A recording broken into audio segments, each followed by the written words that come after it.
Initially, I didn't understand what the great separation meant. Now I do. You know, truths have been exposed, and you got some people who, a lot of us didn't know about a lot of stuff.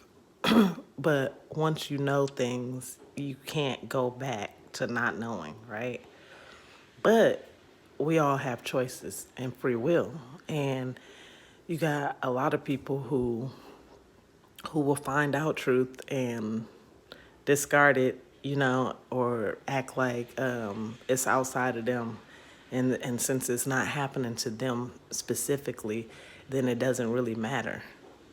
But that's not the case. And then you got some other people who will find out the truth and make adjustments and changes in their lives for themselves and their children and their loved ones. You have a lot of people who will make excuses to continue things such as going to concerts and going to church and sending their children to school, whether they're working or not. It's not right,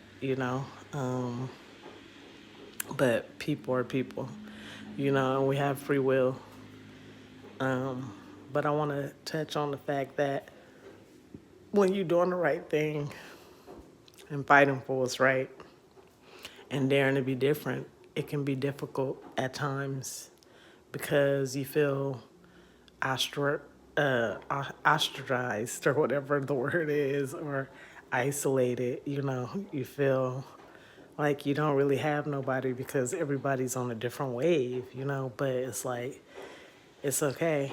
Be brave. Like, you are one of the ones and we need you. You know what I mean? And you can't let that get to you. You can't let that get you down. Like, you just gotta keep on doing what you know is right, and because while it may not seem like it, you are making a difference in this world, bringing in a new earth.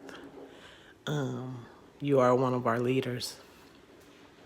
And I know it's hard sometimes not to, be around family members based off you guys don't have anything in common anymore. Like, it seems like people just don't understand, or more importantly, just don't want to hear it.